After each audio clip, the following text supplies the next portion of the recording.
Once upon a time, in the heart of a bustling modern city where glass towers reflected the morning sun like proud guardians of ambition, there lived a widow named Mrs. Grace Thornton. To the world, she was the elegant matriarch of the Thornton dynasty, a family name engraved in the steel and glass of one of the largest corporate empires in the city. Her late husband, Richard Thornton, had built the company from nothing, and now, his empire stood as both a legacy and a burden. Mrs. Grace had watched power corrupt too many people. She had seen women in her social circle chasing status like moths to flame, ready to devour wealth with greedy smiles and false devotion. And now, her only son Michael was returning home after 7 years abroad, freshly graduated from Harvard Business School, ready to take over the family empire. But there was something that haunted Mrs. Grace more than boardroom wars or hostile takeovers. Who would stand beside Michael? Would he marry a woman who loved him for who he was, or one blinded by the glitter of his fortune? That question gnawed at her heart like a restless echo. And so she devised a plan so daring, so unthinkable, that only a mother who truly loved her son could carry it out. She would strip away the diamonds, the pearls, the prestige. She would become invisible. The story begins with Michael's return. The airport buzzed with energy as travelers rushed through the glass doors. Michael walked out in a crisp navy blue suit, his leather briefcase swinging at his side. His tall frame, sharp jawline, and calm confidence drew glances from strangers. He spotted his mother waiting by the black limousine, her poise unmatched even in morning black. "Mother," he said warmly, pulling her into a hug. "Michael, my son." Her voice trembled with pride and something else, worry. "Welcome home." The chauffeur loaded his bags, and soon they were gliding through the city streets. Neon billboards flashed above cafes and fashion stores, people hurried along sidewalks, and towering skyscrapers loomed over everything like watchful giants. Michael looked out the window, his expression unreadable. 7 years, Mrs. Grace said softly. "You've grown into your father's shadow." Michael smiled faintly. "I intend to honor him, Mother. The company will rise even higher." Mrs. Grace studied him carefully. He was ambitious, yes, but also trusting. Too trusting. "You must remember, Michael," she said, her voice carrying weight, "not every smile you see is sincere. Not every hand that reaches for yours wants to hold it. Some only want what it carries." Michael turned to her, puzzled. "Is something troubling you?" "Nothing I cannot handle," she said quickly, her mind already on her secret plan. The next morning, at the Thornton corporate headquarters, Michael was introduced to the staff. The lobby gleamed with Italian marble, gold accents, and a massive chandelier that sparkled like captured stars. Employees whispered as he passed, their eyes filled with curiosity. Among them stood Samantha and Chloe, two ambitious junior executives known more for their designer handbags and expensive perfumes than for their work ethic. Samantha, with her platinum blonde curls and sharp tongue, leaned toward Chloe. "That's him," she whispered, her eyes glinting. "Michael Thornton. The heir." Chloe smirked, adjusting her diamond-studded earrings. "Oh honey, this is our chance. One of us is walking out of here with a billionaire husband." Nearby, unnoticed, Emily, a quiet junior staffer in a modest navy dress, organized files at the front desk. She looked up briefly at the commotion, her eyes lingering not on Michael's wealth but on his gentle smile as he greeted the receptionist. She quickly returned to her work, unaware of how fate was about to twist her life. Later that week, Mrs. Grace put her plan into motion. At dawn, she stepped into her walk-in closet, where designer gowns and pearls lined the walls like a museum of elegance. But today, she ignored them all. She reached for a plain brown dress, an apron, and a pair of worn sneakers. She tied her hair into a simple bun, removed her rings, and looked in the mirror. No longer the billionaire widow. Just a poor cleaner. Her heart pounded as she walked into Thornton headquarters through the back entrance. The security guards didn't even recognize her, just another worker with a mop and a bucket. Inside, she pushed her cart down the polished hallways. Some staff ignored her. Others smirked. Samantha and Chloe, catching sight of her, exchanged looks of disdain. "Ugh, why do they let people like that in here?"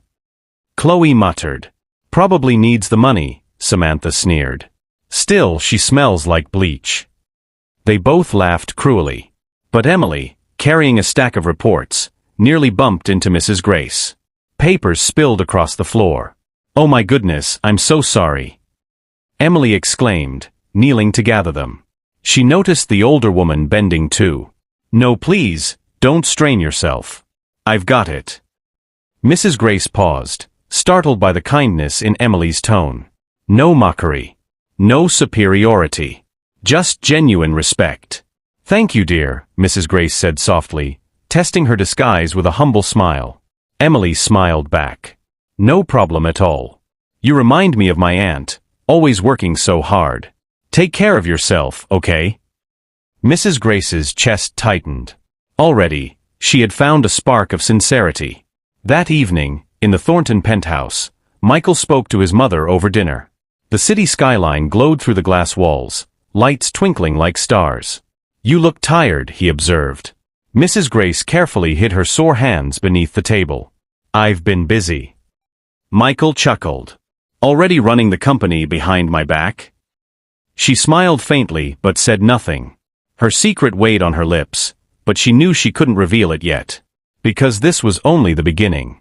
Tomorrow, she would stage her first test. And in the shadows of wealth and ambition, the true hearts of those around Michael would begin to reveal themselves. The city woke in a shimmer of glass and motion, sunlight sliding down mirrored towers like liquid gold.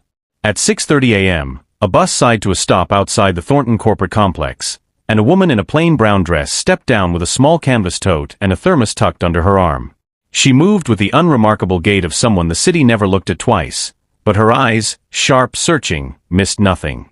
Under the disguise of threadbare fabric and scuffed sneakers, Mrs. Grace Thornton had returned to her own kingdom as a stranger. She passed the revolving doors, head bowed. The lobby marbled beneath her feet, light catching the chandelier as if a star had taken up residence indoors. The concierge glanced over her once, indifferent. Perfect. Invisibility was the armor she needed for the day's experiment. On the mezzanine level, she pushed a cleaning cart along the corridor and stopped near a junction where glass-walled conference rooms bled into the executive hallway. "Here," she murmured to herself, testing the floor with the mop. Traffic. Witnesses. Truth. She poured a discreet measure of water near the polished corner where the hallway narrowed. Not enough to cause harm, but just enough for a convincing slip if one wasn't careful. Her hands trembled, not from fear, but from hope. Today, she would see who Michael could trust. Downstairs, the elevator doors opened with a soft chime. Michael stepped out with a respectful nod to the receptionist, jacket neatly draped over his shoulder, an understated watch at his wrist. He carried the quiet gravity of new leadership, the kind that made people straighten without realizing why. Samantha caught sight of him first. She adjusted her platinum curls, already rehearsing a smile in the reflective surface of a framed art piece. "Wish me luck," she whispered to Chloe, who fixed the strap of her designer bag and lifted her chin. "You won't need luck," Chloe said, eyes glittering. "You need presence." Emily, small-focused, in a modest navy dress with an ID clip and a stack of reports, stepped back from the elevator to make space for everyone. She didn't linger on Michael's face the way others did. She was busy calculating the timing of a supplier call and the layout of a product brief. Even so, when Michael thanked the receptionist by name and asked about her morning, a smile flickered across Emily's lips before she turned away. Kindness recognized kindness, even when it wasn't meant for her. The morning moved like an orchestra warming up. Keys tapped. Phones rung. Somewhere, a barista hissed milk into silk. Michael toured the floor with two senior managers, quietly absorbing. He listened more than he spoke, took notes where it mattered, nodded when he understood something new. Samantha introduced herself with a handshake that lingered too long. Chloe offered a business card that sparkled with her embossed initials as if her name itself had a luxury tax. Emily stood off to the side with the reports, ready, unobtrusive, not expecting a glance. When Michael did turn to the pile in her arms, he said, "Are those the supplier performance reviews? I've been trying to get eyes on them." "Yes," Emily said, surprised. "I grouped them by on-time percentage and filtered for repeat issues. Row highlights indicate vendor-side causes, notes in the margins, well, my thoughts, but they may not be useful." "They're already useful," Michael said, genuine. "Thank you." Chloe arched an eyebrow. Samantha's smile cracked at the edges. On the mezzanine, Mrs. Grace bent as if to ring the mop. She counted to 3, inhaled, and took her step back near the water's edge. Her shoe slid. The bucket rattled. She let out a sharp gasp and fell onto her hip, her head hitting the base of the wall with a hollow thud that reverberated down the corridor. The sound was small, but it had a way of cutting through chatter like a blade. Samantha and Chloe turned the corner first, heels clicking, faces folding into exaggerated surprise. "Oh my God," Samantha said, the words featherlight and amused. "Did the cleaner just slip?" Chloe finished, almost laughing. "How clumsy." They halted a safe distance away, as if sympathy were contagious. Samantha glanced around to see who else was watching before bringing her phone halfway up, ready to record the spectacle for later gossip. "We should call facilities," she said, already bored. Emily arrived at a run. She dropped to her knees without hesitation, papers scattering like white birds on the floor. "Ma'am, don't move," she said, voice steady. "I'm Emily. Can you hear me?" Mrs. Grace blinked, feigning disorientation. "Ah, yes. My head." She pressed a hand to her hairline, where she'd lightly dabbed a touch of water earlier for effect, making a faint shine under the lights. "Do you feel dizzy? Any nausea?" Emily's tone turned practical as she assessed. "I'm going to support your neck while you sit a little more comfortably. We'll get you checked out." Samantha sighed, flicking invisible dust from her sleeve. "Honestly, we're on an executive floor. Why is this mess even up here? I mean, water on marble? Maintenance should be trained." Chloe crossed her arms, unimpressed. "Or maybe she should watch where she's going." Michael reached the scene with the senior managers, eyes narrowing at the sight. "What happened?" "Accident," Emily said, not looking up. "She slipped. We need the on-site medic. And someone should put a safety sign. This corner is a hazard." Her gaze flicked to the barely visible sheen on the floor, then to the mop bucket. Understanding flashed. "And the area needs to be dry-mopped, fast." Michael shrugged out of his suit jacket and knelt beside the cleaner, beside the mother he didn't recognize, in one fluid motion. "I've called the medic," he told Emily. "You're doing great. Ma'am, can you tell me your name?" "Grace," she whispered, the smallest smile flickering inside the lie. "Grace." "Okay, Grace. We're here." He nodded to a manager. "Get a caution sign. And someone escort facilities to review this stretch of flooring. If we need traction strips, we install them today." The medic arrived with a small kit. Emily stepped back just enough to give him room, but stayed close, a steady presence. Samantha finally put her phone down. The optics weren't favorable anymore. Chloe mumbled something about an 11 a.m. pitch they were apparently late for. "Do you need anything else?" Emily asked the cleaner softly when the medic finished checking pupil response. My phone," Mrs. Grace said, patting her apron pockets with purposeful confusion. "It fell. I think it cracked. I can't, oh dear." "I'll look for it," Emily said. She scanned the floor and spotted a cheap smartphone near the baseboard. The screen bore a jagged fracture like a lightning scar. She picked it up carefully and hid her wince. "It still turns on," she offered, meeting the older woman's eyes. "And if it doesn't work properly, I have a spare at home. You can have it." "You'd give me your phone?" Mrs. Grace let the question rest like a weight between them. "It's just a thing," Emily said. "People matter more." From the periphery, Michael heard that. Something in his expression softened, the kind of shift that had nothing to do with business and everything to do with the calculus of character. The medic advised ice and a brief rest at the lounge. Michael stood and offered his hand. "We'll walk you there." "No need," Samantha said, falsely bright. "Security can handle that. We have a pitch, remember." She splayed her manicured fingers as if the universe should be grateful. "Deadlines." "Go," Michael said flatly, not unkind but unbending. "We'll manage here."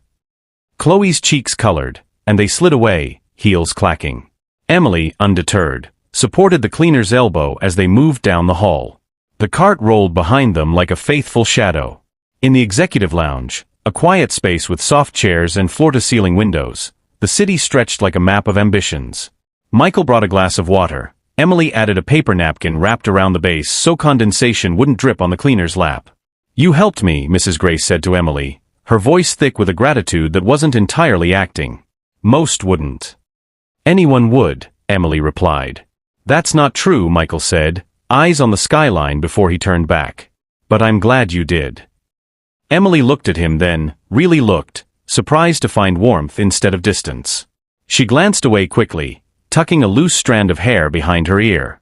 He noticed the nervous habit and, absurdly, wanted to see it again. A security officer arrived with a caution sign and an incident report. We will review camera footage, he said. Standard procedure. Thank you, Michael replied. Make sure this corridor gets traction mats by this afternoon. When the formalities ended, Mrs. Grace shifted carefully and reached into her tote. She pulled out a small foil-wrapped parcel and set it on the side table, then hesitated as if thinking better of it. This is silly, she murmured. Just my lunch. Emily smiled. What did you bring? Boiled yam and peppered sauce, she said lightly, watching Emily's face. Not much. It sounds perfect, Emily answered without a blink. My grandmother used to make something like that. Comfort on a plate. Mrs. Grace filed the response like a prized artifact. Empathy without performance. Memory threaded to food, not status. She stood slowly, testing her weight. I'll get back to work. Thank you, sir, miss. I'll walk you back, Emily offered. No, Mrs. Grace said, resting a hand on Emily's forearm with a squeeze. You've done enough. Your kindness is already more than most give in a lifetime. Michael watched the cleaner leave.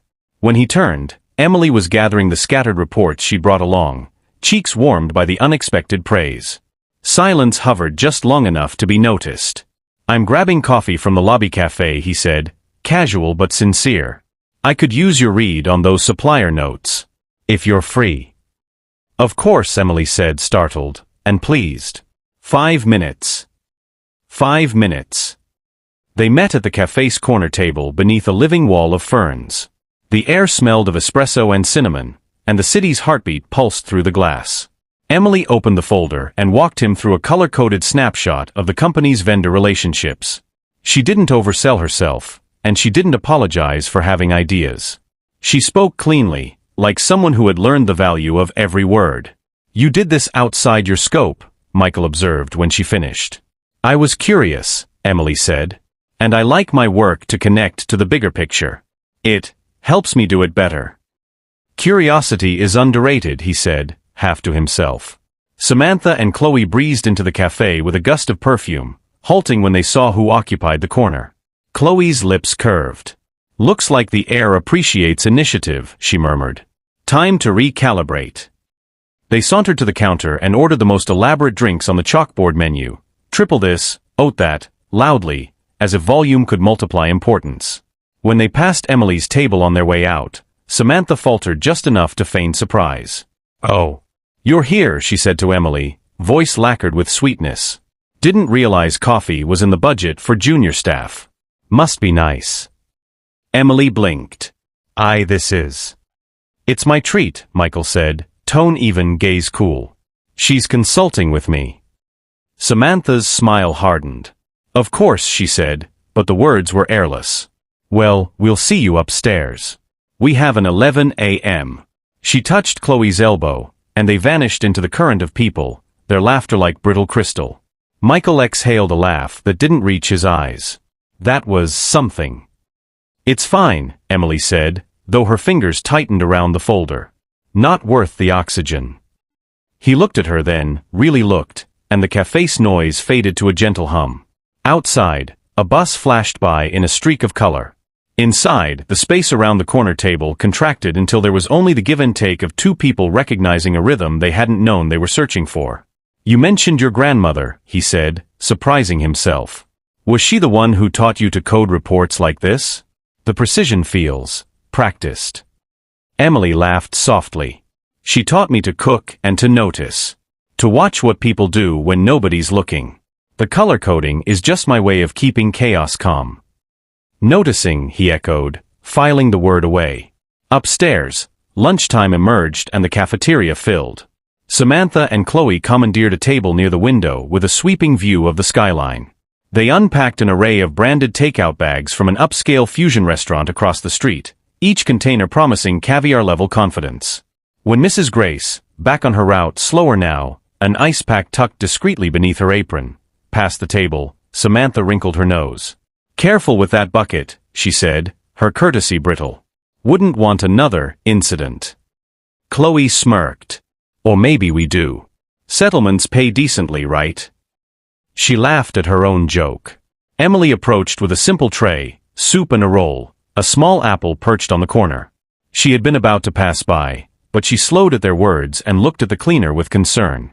"Are you okay?" "I'm fine," Mrs. Grace said. "Thank you for asking." "Do you have a place to sit for lunch?" Emily asked before she could think better of it. Samantha's smile sharpened. "Oh, no need to invite the help over here," she said lightly, stabbing a chopstick into her takeout. "Boundaries are healthy." "Right," Chloe chimed in. "It's important everyone knows their table." Emily's jaw tightened. She shifted her tray to one hand and lifted the other toward the cleaner. "You can sit with me," she said, loud enough to rewrite the room's temperature. "There's space by the window." Mrs. Grace hesitated, performing humility and feeling something like awe. "I don't want to cause trouble." "You won't," Emily said, moving them along. At a small two-top by the glass, the skyline stretched like a promise. Emily slid her tray aside and opened her space for the cleaner's simple foil parcel. "I have soup," she said. "But your lunch looked better." Mrs. Grace unwrapped the boiled yam and peppered sauce. The aroma rose, deep and homely, cutting through the cafeteria's manufactured scents. Emily's eyes softened with nostalgia. They ate in companionable quiet for a moment, the kind that signals safety. Across the room, Samantha and Chloe traded a glance. Chloe leaned in. He noticed her. The junior one. That coffee wasn't an accident. "Then we make it look like one," Samantha said, voice cooling to strategy. "If she's the sort of girl who wants to climb, we'll just give her the wrong ladder." Chloe's eyes glittered. "And when it breaks under her feet, no one will question why." Mrs. Grace interrupted her own bite with a question delivered so gently it could be mistaken for small talk. "Do you like working here, Emily?" "I do," Emily said. "I like earning my keep. I like learning. I like feeling useful." She smiled, a touch embarrassed. "I like feeding my little brother on time and not worrying if the stove will stay on this month." The words settled like feathers and like stones. Mrs. Grace pressed the image into her mind, a young woman with burdens, choosing dignity over complaint. "You're a good person," she said simply. "It's survival," Emily answered, but her eyes shone. "Kindness is the only thing that makes the rest bearable." When lunch ended, Emily insisted on carrying the cleaner's tray to the bin. Mrs. Grace used the seconds alone to slide a small battered envelope halfway out of her tote and accidentally let it fall to the floor. Medical bills peeked from the tear, the sum circled in red. Samantha walked past at that moment, glanced down, and stepped neatly on the envelope to push it farther under the table with the toe of her heel. Chloe snickered. Neither of them bent. Emily returned, spotted the slip of paper, and crouched without hesitation. She dusted it gently and placed it back in the cleaner's hands. "You dropped this." "Thank you," Mrs. Grace whispered, feeling the test in her bones turn into something else, faith. Afternoon drifted into work rhythms again. Michael, back in his office, stared out at the city and saw something other than profit potential. He saw values in motion. He saw a cleaner who had been treated like a stain and a junior staffer who had refused to see her that way. He saw two ambitious women who measured worth by brand names and rooms conquered. He thought of his father, of lessons between lessons. If you want to know what a person believes, watch how they treat people they don't need. A soft knock at his door. Emily, at the threshold with an updated spreadsheet and the same warm steadiness she had carried all day. "Just dropping the revision," she said. "I added an annotation on the top 3 at-risk vendors and a suggestion about distributing orders to mitigate risk." "You didn't have to do that so quickly," he said. "I wanted to," she replied. "Also she paused, catching herself. "I mean, if it's helpful." "It is," he said. And because the day had already crossed several lines, he let the smallest truth show in his smile. "You are." Their eyes held a moment too long. The city hummed, the glass sang, and somewhere, fate tipped a chess piece. In the corridor, Samantha and Chloe watched the door close and exchanged a look of perfect, poisonous understanding. Chloe took out her phone, thumbs tapping as if the keys were accomplices. "Tonight?" she asked. "Tonight," Samantha answered. "We start with whispers. Then we move to proof." Proof. Chloe's grin sharpened. "I know a sound editor who's very good at making people say what they didn't." "Careful," Samantha murmured. "We don't want blood. Just a bruise big enough to keep her out of his line of sight." "Bruises fade," Chloe said. "Ruin lasts." They walked away like perfume and glass, their reflections doubling in the elevator's mirrored doors. By dusk, the city exhaled. Mrs. Grace stood at the edge of the lobby, watching people bleed into the streets and taxis. She pressed the ice pack one last time against her hip and then tucked it back into her tote. Her heart ached with relief and pride and a fear that had the shape of prophecy. She had seen what she needed to see today, and what she needed to be wary of tomorrow. She scanned the flow of employees and found Emily passing through the revolving doors, stopping outside to give her leftover apple to a homeless woman who had set up near the planter boxes. No fuss. No audience. Only kindness. Mrs. Grace turned toward the glass, and in the reflection she saw two people, the cleaner with a quiet smile, and the mother with a plan unspooling faster than she had intended. She lifted her chin. The tests had only begun. And somewhere above her, on the executive floor, greed was sharpening its teeth. Tomorrow there would be lunch in a different form, a humble meal shared not in a cafeteria but in a kitchen that smelled of stories. Tomorrow, there would be hands reaching for envelopes they shouldn't touch. And soon, there would be a lie so carefully constructed it would sound exactly like the truth. But tonight, in the city of towers, a mother whispered a promise to the lights, "Let my son see what money cannot buy." And the city, indifferent and luminous, blinked back. The city was already buzzing when dawn painted its skyscrapers in hues of silver and gold. The Thornton Empire stood tall, polished and intimidating, but beneath its glass walls, currents of ambition and deceit whispered louder than the hum of the air vents. Mrs. Grace Thornton, still cloaked in her disguise as the company cleaner, woke in her modest rented flat across town. The room was small, with faded curtains and cracked walls, a stark contrast to her sprawling penthouse. Yet she felt at peace here, away from luxury's echo, free to observe the world as those without power did. Today's test would be more intimate, more personal. Yesterday had shown her who could stop and care when someone fell. But today, she needed to know who would break bread with the poor, or mock them for it. By mid-morning, the office hummed with tension. Word of the cleaner's fall had spread like wildfire, though the story varied depending on who told it. In Samantha's version, the old woman had slipped because she was careless. In Chloe's, she had exaggerated her injury to get sympathy. But in Emily's recounting, when anyone bothered to ask, it was a simple accident that deserved compassion, nothing more, nothing less. Michael arrived earlier than usual, slipping quietly into his office. He was distracted, though.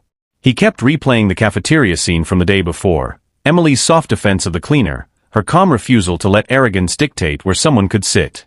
It had stirred something in him, something beyond admiration for her work ethic.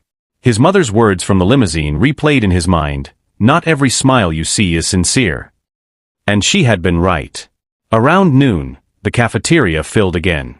Trays clattered, heels clicked, laughter rose and fell.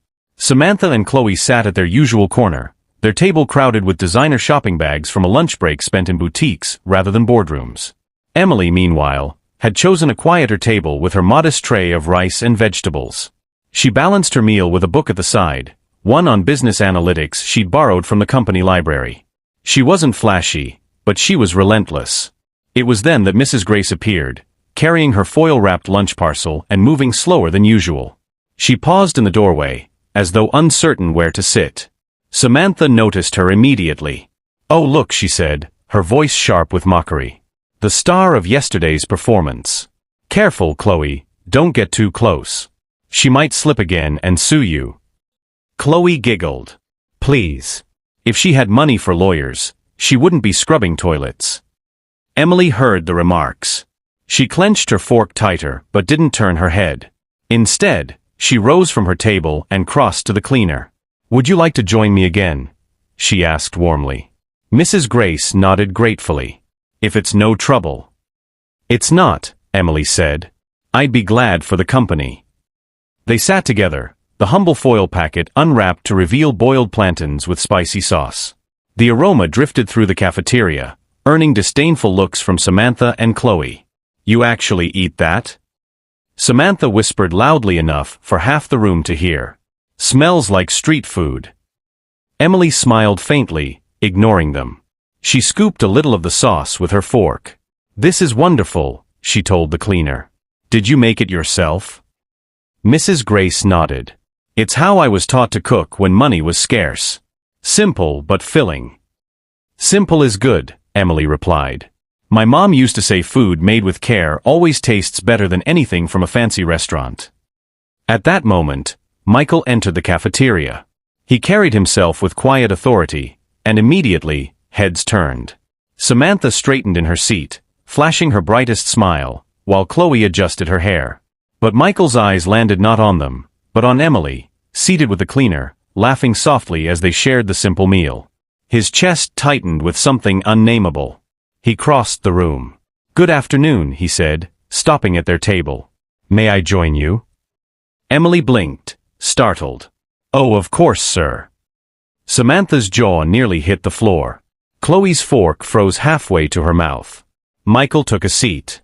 His gaze lingered on the foil packet. "That smells incredible. Did you cook it?" he asked the cleaner. "Yes," Mrs. Grace said with feigned shyness. "Just a little something from home." Michael smiled. Sometimes the best meals come from the humblest kitchens. He glanced at Emily. "What do you think?" Emily's eyes sparkled. "I think it's true. Food like this carries memory. It's more than taste, it's comfort." Their exchange hung in the air, warm and natural. Meanwhile, Samantha's fury boiled over. "Michael," she called across the cafeteria. "We saved a seat for you." He turned politely, but shook his head. "Thank you, but I'm fine here." Whispers spread like wildfire. The heir to the Thornton empire, seated with a cleaner and a junior staffer? It was unthinkable. Yet there he was, completely at ease. Samantha's smile faltered. Chloe leaned close to her, whispering, "We can't let this stand. If he keeps spending time with her." "I know," Samantha hissed. "We need to make her look like she's using him. Desperate. A gold digger pretending to be humble." Chloe smirked. "I've got an idea. Something that will ruin her image completely." After lunch, Michael walked Emily back to her department. They spoke casually about work, but every sentence felt like it carried a thread of something more. Mrs. Grace followed discreetly behind, her heart swelling with cautious hope. Emily was kind, unpretentious, thoughtful.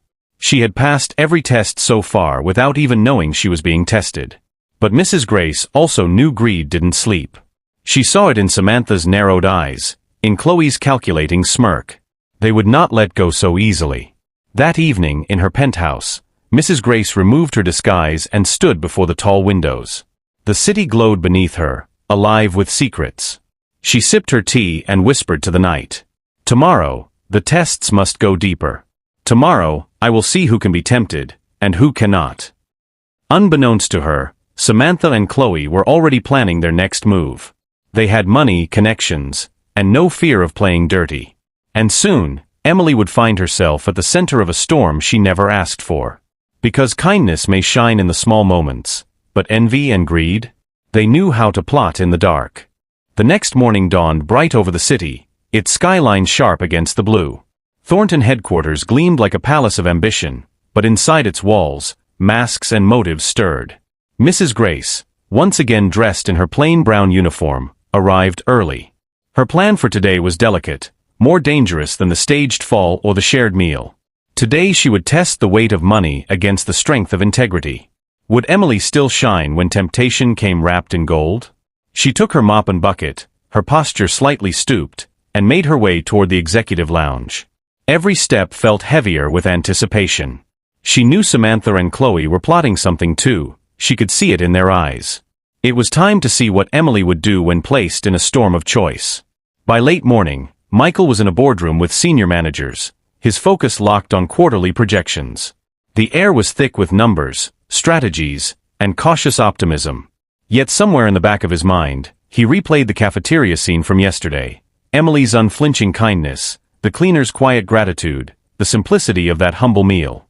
Why does she stand out? He asked himself. It wasn't just her work. It was her presence, gentle, grounded, real. Something about her made the polished glamour of Samantha and Chloe look paper-thin. At noon, Emily gathered reports in her small cubicle. The desk was neatly arranged, sticky notes in color-coded rows, a second-hand laptop that lagged sometimes, and a framed picture of a younger boy, her little brother, grinning with missing teeth. She had just finished highlighting a supplier analysis when Samantha appeared at her desk, perfume thick in the air. Chloe followed close behind, her heels clicking like gunshots. "Well, well," Samantha said sweetly. "Busy, little bee." Emily straightened. "Can I help you?" Chloe placed a glossy designer bag on Emily's desk with a smirk. "Actually, we're here to help you." Emily frowned. "I don't understand." Samantha leaned down, her tone dripping with false warmth. "We've noticed how close you've been getting to Michael lately. Lunches. Smiles. Shared coffee." Emily's cheeks warmed. "He's my boss. We were discussing work." "Oh, darling," Samantha laughed coldly. "Let's not be naive. Men like Michael, rich, powerful, they don't just hand out their attention. But don't worry." She pushed the bag closer. "We want to make this easier for you. A little gift." Emily glanced inside. Her breath caught. A stack of crisp bills lay there, more than she had seen in months. Enough to cover rent for half a year. Enough to pay her brother's school fees. Enough to breathe. "What is this?" Emily whispered. "A thank you," Chloe said casually. "For stepping aside. For not confusing kindness with opportunity. You're a sweet girl, Emily, but let's be honest, you don't belong in his world. Take this, and you won't have to struggle so much. Everybody wins." Emily's hands trembled. For a moment, her brother's face flashed in her mind, his pleading eyes when he asked if he could go on the school trip she hadn't been able to afford. The bills glared up at her like temptation made solid. Then she exhaled slowly, her resolve hardening. She pushed the bag back toward them. "No." Samantha's smile faltered. "No." Emily met their eyes. Her voice was steady now. "I won't take your money. I don't sell respect. Not mine, and not his." Chloe narrowed her eyes. "Think carefully, Emily. This is more than just about you. Imagine what that money could do for your family." Emily's heart ached, but she shook her head. "If I accept, I'd be teaching my brother that integrity has a price. I won't do that. Now, if you'll excuse me, I have work to finish." Samantha slammed the bag shut, fury in her eyes. "You'll regret this." Chloe leaned in, her whisper sharp as a blade. "No one refuses us and comes out unscathed. Enjoy your job while it lasts." They stormed off, heels striking the floor like angry drumbeats. Unbeknownst to them, Mrs. Grace had been cleaning nearby, her ears sharp, her eyes keen. She had seen everything. The bribe, the refusal, the fire in Emily's voice. Her heart swelled with pride, even as anger simmered at the audacity of Samantha and Chloe. Later that day, Michael found Emily in the break room, staring at her cup of tea, lost in thought. "You look troubled," he said gently. She looked up, startled. "Oh no, it's nothing." "Emily," he pressed, his voice low, "I've learned you don't waste words. If something's wrong, tell me." For a long moment, she considered it. Should she reveal the bribe? Should she expose Samantha and Chloe? But then she shook her head. "It's fine. Just life outside work." Michael studied her carefully, but didn't push. Instead, he gave her a small, reassuring smile. "If you ever need help, you can trust me." She nodded, though her heart twisted. She didn't want him to see her struggles, not yet. That evening, Mrs. Grace sat alone in her modest flat, her disguise half removed.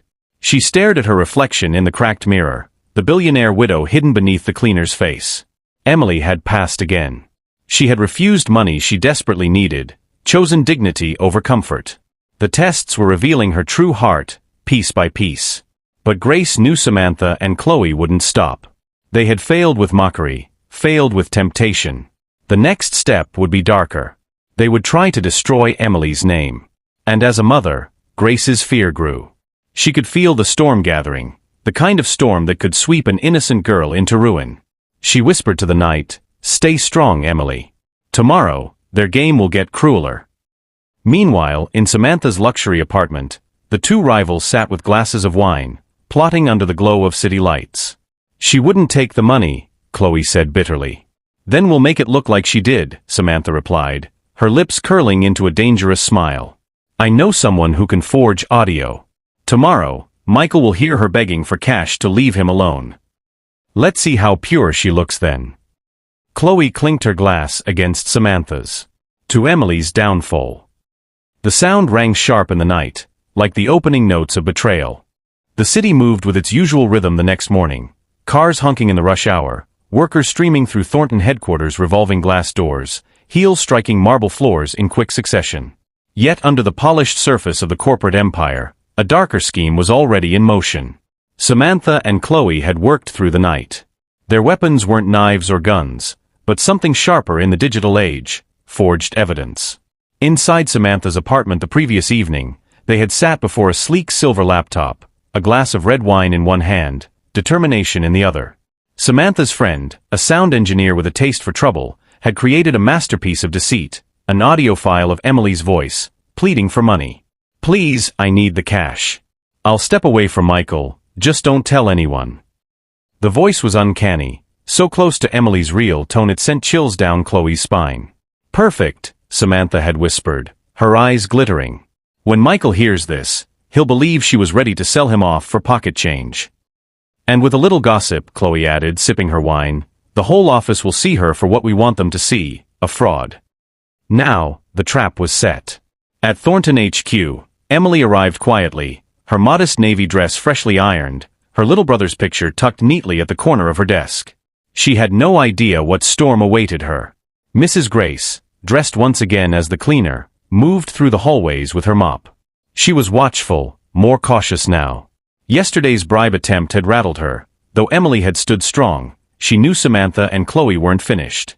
She muttered under her breath as she worked. Snakes always strike harder when their first bite fails. Late morning, Michael sat in his office reviewing reports when Samantha knocked lightly and stepped inside. She carried a small USB stick between her manicured fingers.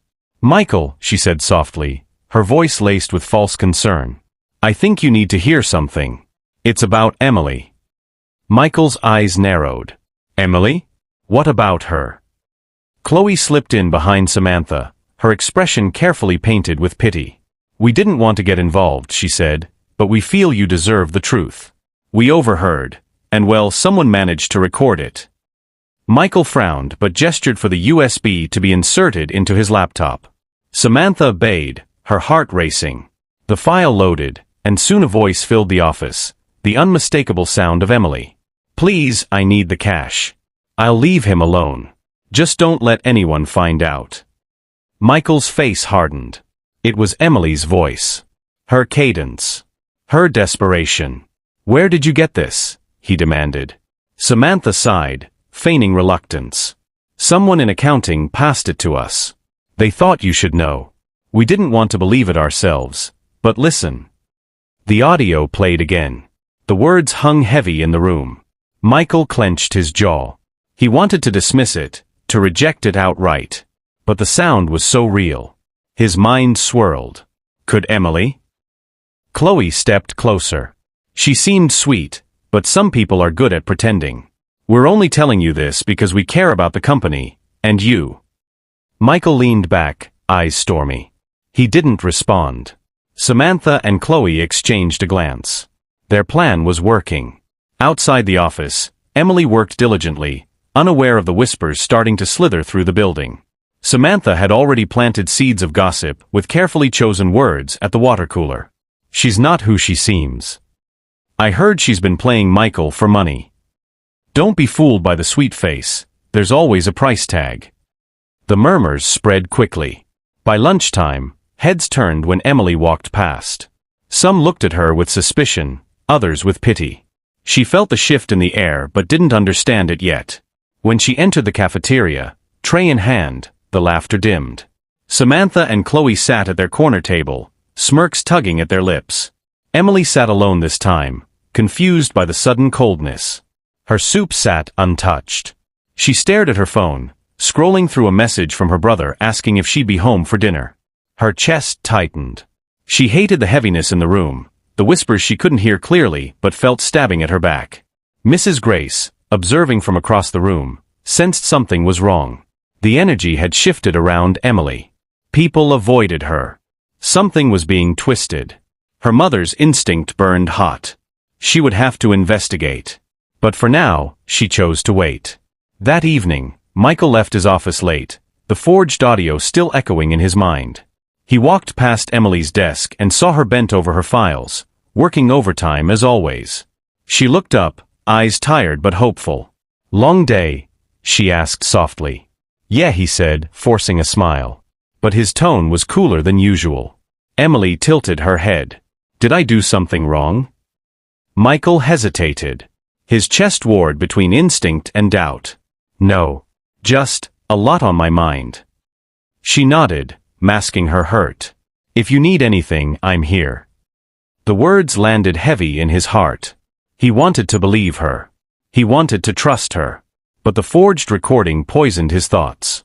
As he walked away, Emily sat back in her chair, confusion swirling inside her. She didn't know what lie had been planted against her, but she could feel its shadow creeping closer. Meanwhile, in her small flat, Mrs. Grace removed her apron and disguise. She sat by the window, sipping tea, her heart uneasy.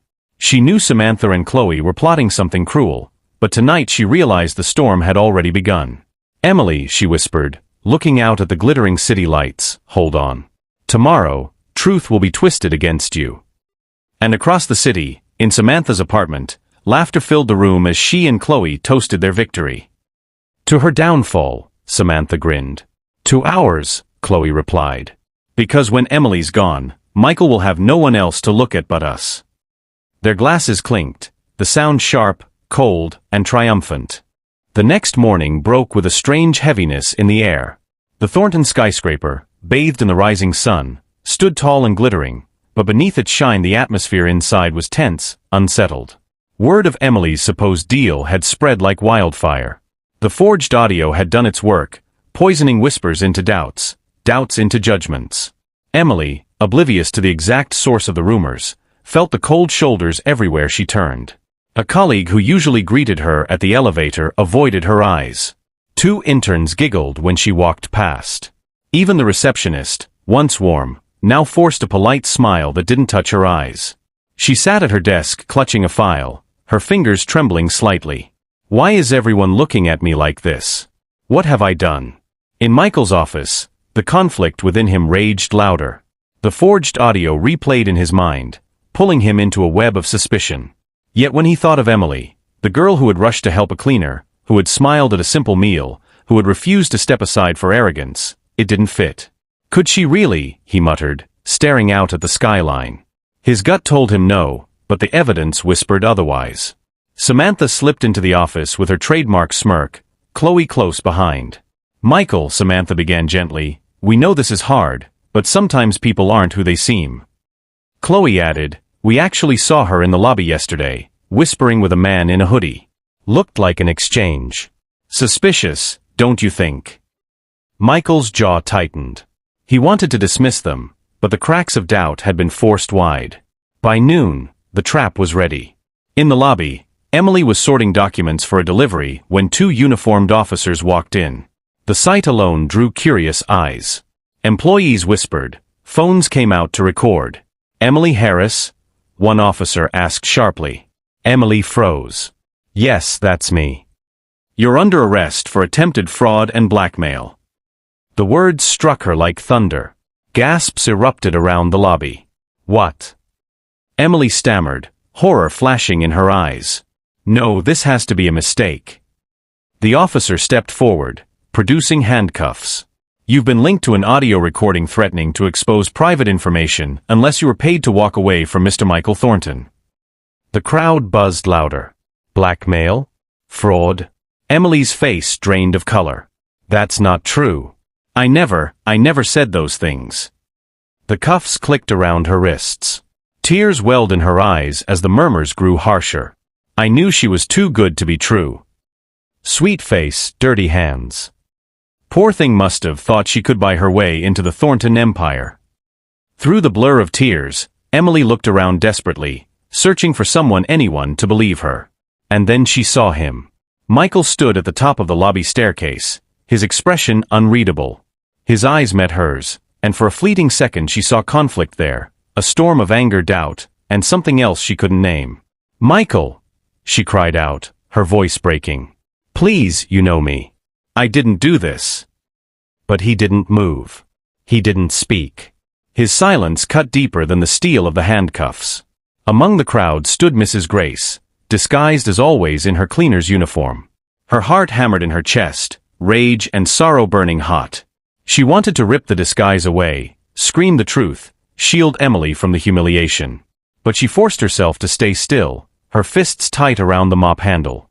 This was the test she hadn't planned. The cruelty of Samantha and Chloe had escalated faster than she imagined.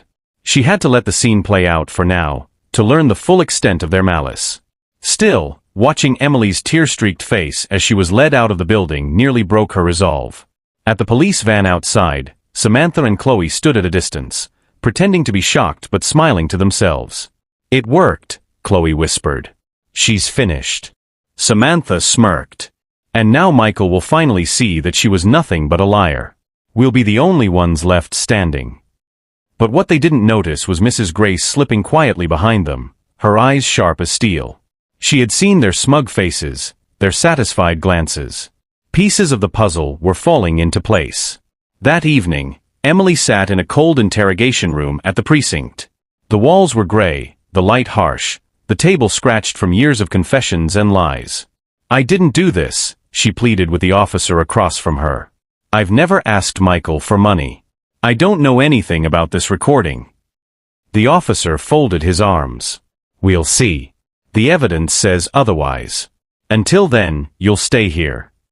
Emily buried her face in her hands. Tears spilled, her body trembling with exhaustion and despair. She thought of her little brother at home, waiting for her. Who would cook him dinner? Who would comfort him? Her heart ached, not just for herself, but for him. Back in the Thornton penthouse, Michael sat alone in the dim light, the city skyline stretching endlessly outside the window. He replayed the moment in the lobby, Emily's desperate cry, her tear-filled eyes, her plea of innocence. He slammed his fist against the armrest. "Why can't I believe this? Why does it feel wrong?" Doubt gnawed at him, sharper now than ever. And in her rented flat, Mrs. Grace finally shed her disguise completely. She paced the floor, fury in her veins. They dared to humiliate her. They dared to use my son's name as a weapon. She stopped in front of the mirror, her reflection no longer the weary cleaner but the powerful widow of Richard Thornton.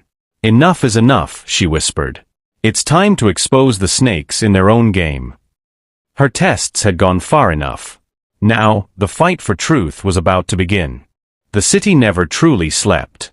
Even at midnight, Thornton Towers stood tall, lights flickering from the upper floors like restless eyes. But inside the penthouse, Mrs. Grace Thornton, no longer in disguise, paced the length of her marble-floored living room, her silk robe trailing behind her like a shadow of grief. The image of Emily being dragged out of the lobby replayed in her mind. The handcuffs. The tears. Michael standing frozen, torn between instinct and evidence. Grace clenched her fists. She had wanted to test character, yes, but not like this. Samantha and Chloe had turned her quiet experiment into a vicious game. "They've gone too far," she whispered into the night. "It's time I stop observing and start fighting." The next morning, she returned to Thornton headquarters in her cleaner's disguise. This time, however, her eyes were not just watchful, they were hunting. She followed Samantha and Chloe closely, careful to keep her distance. At the executive lounge, the two women laughed over cappuccinos. Grace positioned herself near the corner, wiping the already spotless glass table, ears tuned to their voices. Chloe leaned in, lowering her voice just enough to appear cautious but still audible. "Did you see her face when they cuffed her? Priceless." Samantha smirked. "Serves her right for thinking she could sit at our table, let alone at Michael's.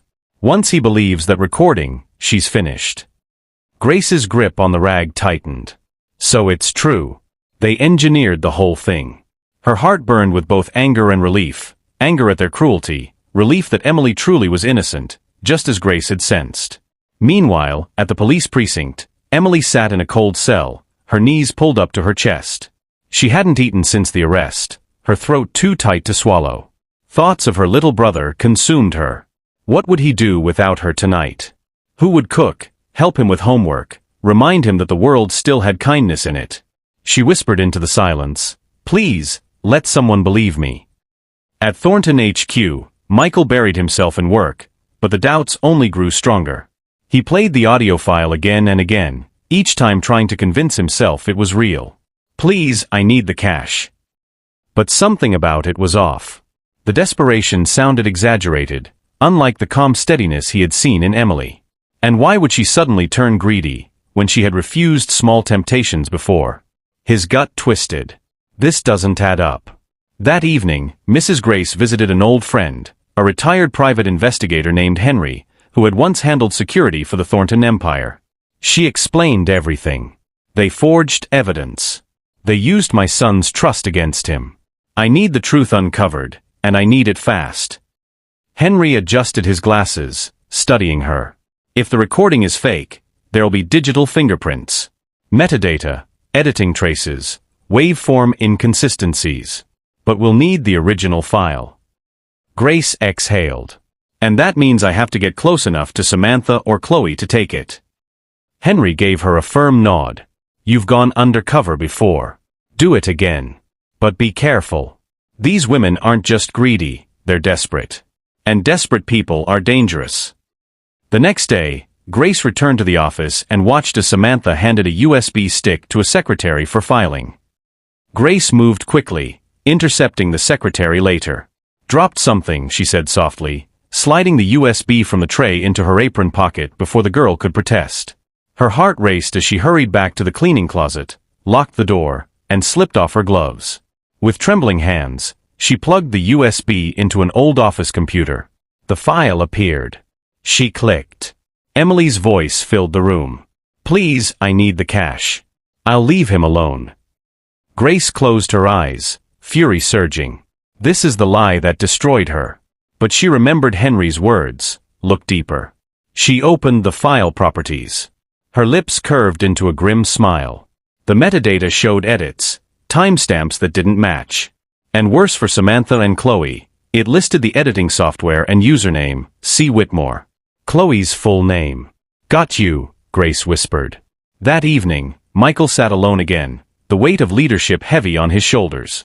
His phone buzzed, a message from an unknown number. He opened it. A screenshot appeared, the audio file's metadata, with Chloe's name attached. Then another message followed, "Don't believe everything you hear. Meet me tomorrow at noon. The truth is closer than you think." Michael's pulse quickened. He didn't know who had sent it, but something inside told him, this was the key. Meanwhile, Samantha and Chloe celebrated in Samantha's penthouse, sipping champagne. "To Emily's downfall," Samantha laughed. "To us being the only options left," Chloe added smugly. But their laughter was hollow, echoing through the glass walls. Neither of them noticed the shadow forming against them, the mother they had underestimated, preparing to expose them with their own weapons. Back at her flat, Grace closed her eyes and whispered to herself, "Tomorrow the truth begins to unravel." She knew the storm was far from over. But she also knew one thing with certainty: Emily's heart was pure. And Grace would fight tooth and nail to prove it, not just for Emily, but for Michael's future. The city's glass towers shimmered in the noonday sun, but inside Thornton headquarters, tension coiled like smoke. Everyone had heard of Emily's arrest.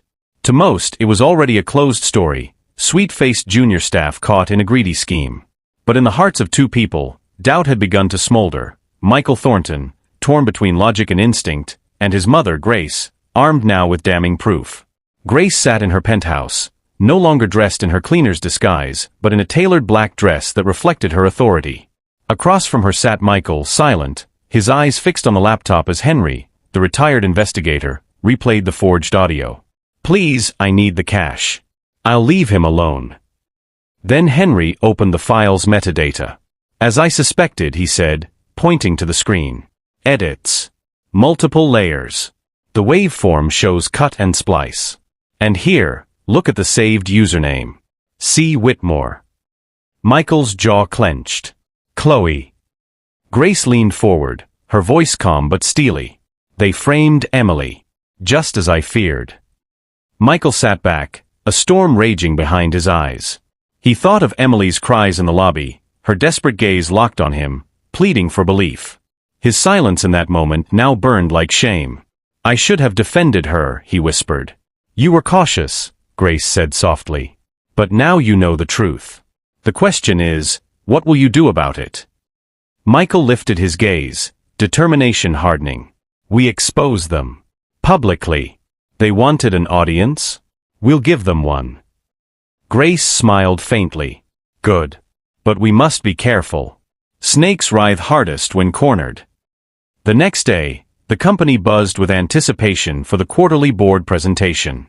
Executives and staff filled the auditorium-like conference hall, a sea of polished suits and murmurs. Samantha and Chloe were radiant at the front row, whispering excitedly, convinced their path to Michael was finally clear now that Emily was disgraced. Michael entered, every eye following him. Grace, sitting quietly in the back as if she were merely an observer, exchanged a subtle nod with Henry, who was stationed by the tech booth. The presentation began as usual, charts, numbers, projections. Michael spoke with precision, the authority of leadership flowing through his voice. But when the final slide ended, he didn't close the session. Instead, he said, before we finish today, there's one more matter that concerns not just this company, but its integrity. The room hushed. Samantha's smile widened, expecting him to denounce Emily officially. Chloe smirked, crossing her legs. Michael's tone sharpened. Recently, an employee was accused of fraud and blackmail, based on an audio recording. Many of you have already heard whispers. But what you haven't heard, he gestured to Henry, who tapped a button on the control panel, is the truth. The forged audio played through the speakers. Gasps rippled through the room. Emily's voice filled the hall. Please, I need the cash. Michael let it hang a moment, then raised a hand. Now listen closely. Henry brought up a split-screen projection showing the audio waveform and metadata. He highlighted the editing cuts, the spliced lines, and finally, the username, C. Whitmore. A stunned silence fell. Michael's voice rang clear. This was fabricated. Forged to destroy an innocent person's reputation. And it traces back to someone in this very room. Chloe's face drained of color. Samantha's hand shot to her arm, whispering urgently, "Don't react." But it was too late. Whispers surged. Eyes turned. Grace rose slowly from the back of the room, her disguise gone, her presence commanding. The staff gasped. It was the widow of Richard Thornton, standing tall and unshaken. She stepped forward, her gaze fixed on Samantha and Chloe. I came to this company not as myself, but as a cleaner. I wanted to see who here carried true character. Some mocked. Some schemed. But one young woman showed kindness when no one was watching. That woman is innocent. Her words struck like thunder. Samantha stammered, You can't prove. Michael cut in, his voice sharp. We can. The police have already been notified. The forged evidence is traceable. And by now, the officers are on their way. At that exact moment, two uniformed men entered the hall, not for Emily this time, but for Chloe and Samantha. Gasps turned into murmurs of shock. Samantha jumped to her feet. This is ridiculous. We're the victims here. Chloe clutched her handbag, her voice trembling. It wasn't me. It was. But the officers moved forward, reciting their rights as the two women's protests echoed futilely. At the precinct, Emily sat quietly in her cell, exhausted, her eyes swollen from crying. When the guard unlocked the door and told her she was free, she barely registered it at first. What? She whispered, disbelieving. You're cleared, the guard said gruffly. The evidence was fake. You can go. She stumbled out, her knees weak. And there, waiting in the lobby, stood Michael and Grace. For a moment, Emily froze, torn between relief and the memory of Michael's silence when she had begged for his help. But Michael stepped forward, his expression open, raw. Emily. I'm sorry. His voice cracked slightly. I should have believed you. I didn't. And that's on me. But I promise you, justice is yours now. Tears welled in her eyes again, but this time they were different, softer, lighter. Thank you, she whispered, her voice trembling. Grace placed a hand on Emily's shoulder, her smile warm. You stood tall when others would have fallen. Humility and kindness don't bend under pressure, they shine. Remember that. Emily nodded, her chest tight with emotion. That night, back at her flat, Emily hugged her little brother tightly, whispering, "It's over." She held him until he fell asleep, then sat by the window, staring at the city lights. She had been tested, broken, humiliated, but she was still standing. And somewhere deep inside, she knew her story with Michael was far from over. The morning after Samantha and Chloe's public unmasking, Thornton headquarters buzzed like a hive that had been struck with a stick. Whispers filled the hallways, employees grouped in hushed clusters, and eyes darted nervously whenever Michael passed. The scandal had shaken the company to its core. Executives debated damage control, legal departments scrambled over contracts tied to Chloe's department, and Samantha's old allies tried to distance themselves as quickly as possible. For the first time in years, the Thornton empire wasn't just making headlines for its business ventures, it was making headlines for betrayal, corruption, and deceit. In his office, Michael stood by the floor-to-ceiling windows, the city sprawled beneath him. His reflection looked back at him, a man torn between duty and something far more personal. He had exposed the truth, yes. He had protected the company's integrity. But what weighed on him most was Emily, her tear-stained face in the lobby, her trembling voice in the police station, and the crushing silence he had offered her when she had cried out his name. He turned as the door opened. Emily stepped in hesitantly, clutching a small folder. She wore the same modest navy dress, her hair tied neatly back, her eyes wary but steady. "Michael," she began softly, "I just came to drop off the supplier analysis you asked for. I'll leave it here." She set the folder on his desk and turned to go, but his voice stopped her. "Emily." She froze, her back to him. "I need to say something," he continued. "I should have defended you. I should have trusted what I saw with my own eyes, not what others wanted me to believe. I failed you." Slowly, Emily turned, her eyes glistening. "You don't understand, Michael. It wasn't just that I was humiliated. I was made to look like a criminal. My brother was terrified when I didn't come home. Do you know what that does to a child?" His chest tightened. "I know sorry isn't enough. But I promise you this, your name is cleared. Samantha and Chloe will pay for what they did. And as for me, I will spend as long as it takes proving that I see you now. Truly see you." Emily studied him for a long moment. Her walls were still high, but something in his voice, something raw and unpolished, slipped past her defenses.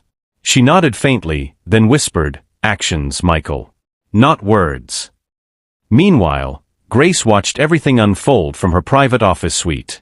She had discarded her disguise for good. Now the staff bowed their heads when she passed, shame flickering in their eyes for the way they had mocked her when she was a cleaner. She was not bitter. She was simply watchful. Her experiment had gone further than she imagined, but it had revealed what she needed to know. Emily's heart was pure, unbending under greed or humiliation. Later that day, Grace called Emily to her office. The younger woman walked in nervously, unsure what to expect. "Sit," Grace said gently. Emily obeyed. Grace studied her a moment, then smiled warmly. "You have endured storms, child. You were mocked, tempted, accused, and betrayed. Yet you did not sell your soul. That is a rare gift." Emily's eyes filled with tears. "I didn't do anything special. I just tried to be decent." Grace shook her head. "No. Decency is special when the world rewards cruelty. Remember that." She reached across the desk, taking Emily's hand. "I have watched you closely, closer than you know. And I want you to know that whatever role you play in this company, you have already passed the greatest test of all, character." Emily's lips trembled. "Thank you, ma'am." Grace leaned back, her gaze softening. "And as for my son, he sees you now. He just doesn't know yet how much." Emily blushed, her heart racing. She stood quickly. "I should get back to work." Grace smiled knowingly as the girl fled the office. In the cafeteria that afternoon, the atmosphere had shifted. Employees who once whispered behind Emily's back now whispered about Samantha and Chloe's downfall. A few offered Emily awkward smiles, some even mumbled apologies, but she moved through them with quiet dignity, choosing not to return scorn with scorn. At a corner table, Michael joined her without asking. She looked up, startled. "You don't have to sit here," she murmured. "I want to," he replied simply. They ate in silence for a while, the noise of the cafeteria fading around them. Finally, Michael spoke. "You said something yesterday. Actions, not words." Emily nodded cautiously. He placed a folded envelope on the table and slid it toward her. She frowned and opened it. Inside was a letter, official, stamped with the company seal. Her eyes widened. "This is a scholarship fund? For employees' families?" Michael nodded. "I've already spoken with the board. It starts with your brother. His school fees will be fully covered. But it won't end there. Every employee who struggles like you do will have this option." Emily's breath caught. "Michael, this isn't just for me." "That's the point," he said softly. "You inspired it. You showed me the value of humility. The company will be stronger because of you." Tears filled her eyes again, but this time they glowed with gratitude, not despair. She lowered her gaze, whispering, "Thank you." Michael reached across the table, his hand brushing hers gently. "No, Emily. Thank you." That evening, Samantha and Chloe sat in the dim holding cells of the precinct, their designer clothes wrinkled, their faces pale. The very people they had mocked, stepped on, and dismissed now watched them fall with no sympathy. "Do you think he'll forgive us?" Chloe whispered bitterly.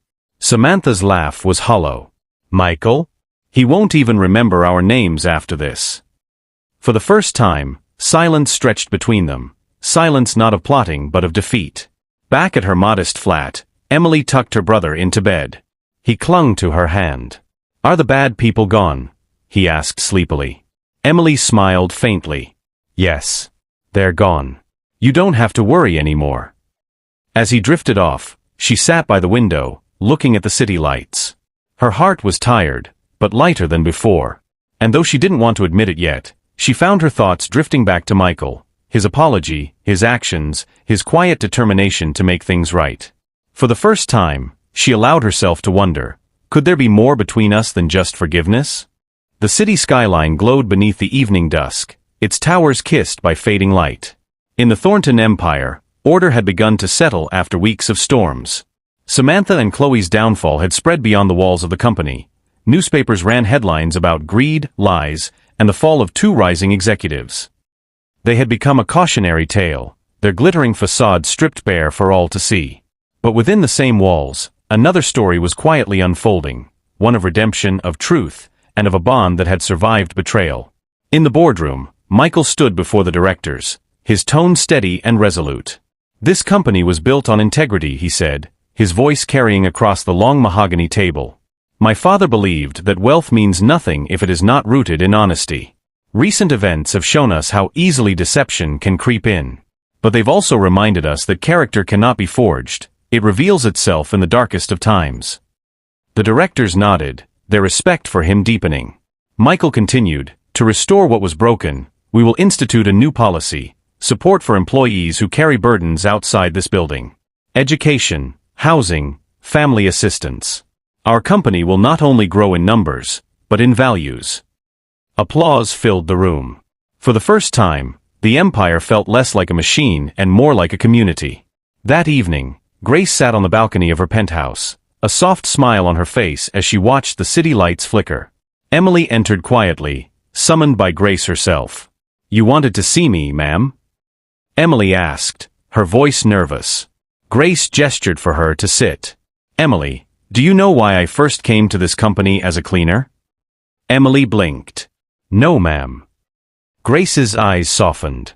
"I needed to know who around my son truly had a heart worth trusting. Money draws many faces, but few hearts. I disguised myself because wealth blinds people. But you, Emily, you treated me with respect when I was nothing but a poor cleaner. That told me all I needed to know." Emily's eyes widened, her hands trembling slightly. "It was you." Grace nodded. Yes. Every fall, every test, every cruel whisper, I was watching. And you never failed. That is why I believe you are not just right for this company. You may be the only one right for my son. Tears brimmed in Emily's eyes, her heart pounding. I don't know what to say. Grace squeezed her hand gently. Say nothing. Just live with the kindness you already carry. Later that night, Michael found Emily on the rooftop garden of Thornton Towers. The city stretched endlessly below them, the air cool and sharp. She stood by the railing, gazing out, her hair catching the glow of the lights. Beautiful view, he said softly as he approached. She smiled faintly. It is. Makes everything down there feel small. He stepped beside her, his eyes not on the city but on her. Emily, I don't want to waste words. I've seen who you are. You've endured more than you should have had to. And through it all, you stayed true. That's rare. That's everything.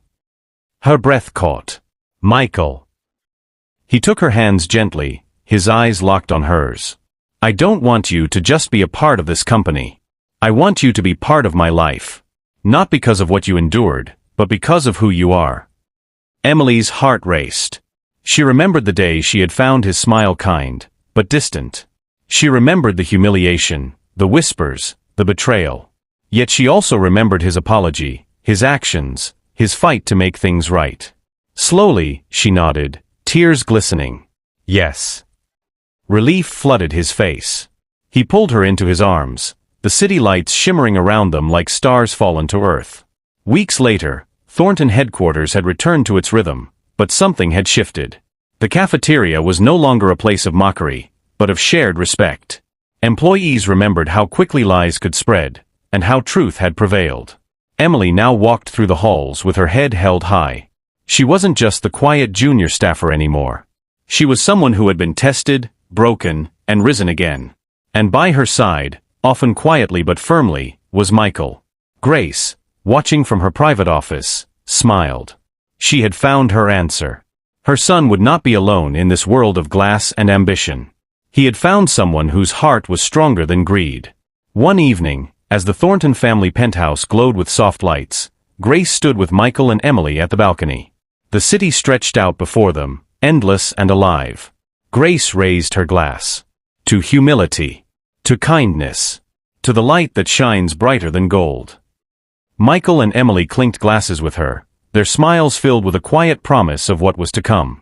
And in that moment, the lesson was clear. Wealth may build empires, but it is kindness and humility that make them endure.